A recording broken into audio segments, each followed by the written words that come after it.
السلام علیکم، آپ دیکھ رہے ہیں دنیا نیوز۔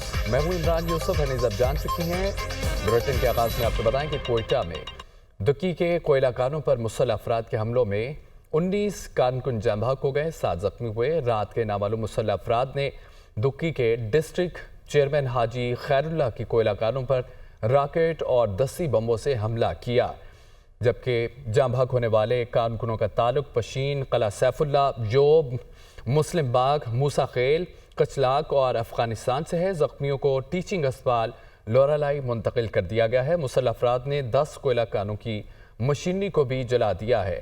دکی کی کوئلہ کانوں میں مسلح افراد کے حملوں میں 19 کارکن جاں بحق ہو گئے ہیں، 7 زخمی۔ رات کے نامعلوم مسلح افراد نے دکی کے ڈسٹرکٹ چیئرمین حاجی خیر اللہ کو کوئلہ کانوں پر راکٹ اور دسی بموں سے حملہ کیا۔ عالمی منظرنامے سے خبر ہے کہ اسرائیلی فضائیہ کا ایک بار پھر بیروت پر حملہ۔ تازہ حملوں میں 18 افراد جاں بحق ہو گئے، 92 زخمی ہوئے۔ حملوں میں حزب اللہ کے سینئر رہنما کو ٹارگٹ بنایا گیا۔ خبر ایجنسی کے مطابق اسرائیل حزب اللہ کے ہیڈ کوارٹرز کو بار بار نشانہ بنا رہا ہے۔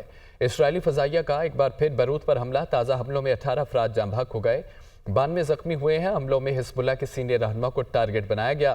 اسرائیل حزب اللہ کے ہیڈ کوارٹرز کو بار بار نشانہ بنا رہا ہے۔ خبر ایجنسی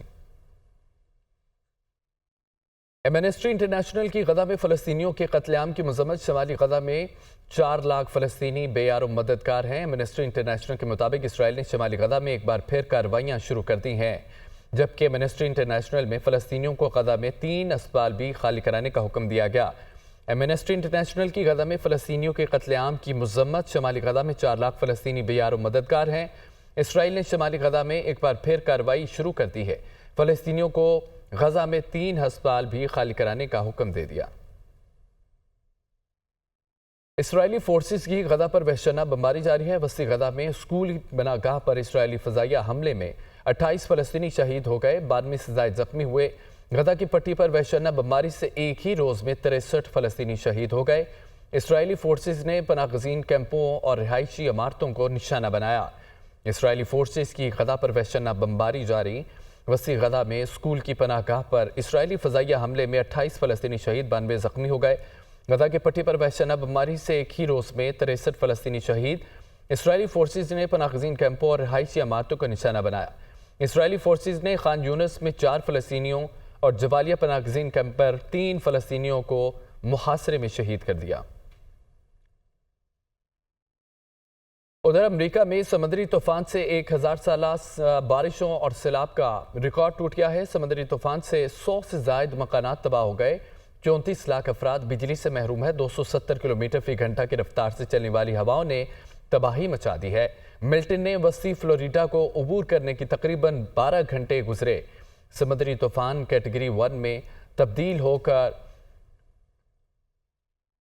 آپ کو بتائیں کہ امریکہ میں سمندری طوفان سے 1000 سالہ بارشوں اور سیلاب کا ریکارڈ ٹوٹا ہے۔ سمندری طوفان سے 100 سے زائد مکانات تباہ ہوئے، 34 لاکھ افراد بجلی سے محروم۔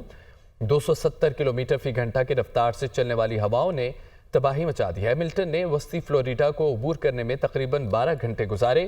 سمندری طوفان کیٹیگری 1 میں تبدیل ہو کر بحیرہ اوقیانوس تبدیل ہوا ہے۔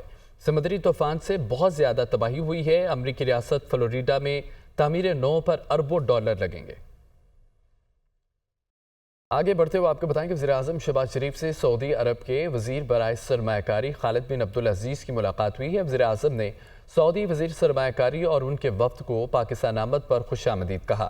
وزیراعظم کی پاکستان اور سعودی عرب کے درمیان مفاہمتی یادداشتوں پر دستخط کی تقریب میں شرکت۔ Army chief general Syed Asim Munir بھی تقریب میں شریک ہوئے۔ دونوں ملکوں کے درمیان مختلف شعبوں میں تعاون کے معاہدے ہوئے۔ تفصیلات دیکھتے ہیں اس رپورٹ میں۔ وزیر اعظم شہباز شریف سے سعودی عرب کے وزیر برائے سرمایہ کاری خالد بن عبدالعزیز کی ملاقات۔ وزیر اعظم نے سعودی وزیر برائے سرمایہ کاری اور ان کے وفد کو پاکستان آمد پر خوش آمدید کہا۔ وزیر اعظم شہباز شریف نے کہا کہ یہ دورہ پاکستان اور سعودی عرب کے درمیان سرمایہ کاری اور معاشی تعلقات کو مضبوط بنانے کے حوالے سے ایک اہم سنگ میل ہے۔ پاکستانی اور سعودی کاروباری برادریوں کے درمیان بات چیت نے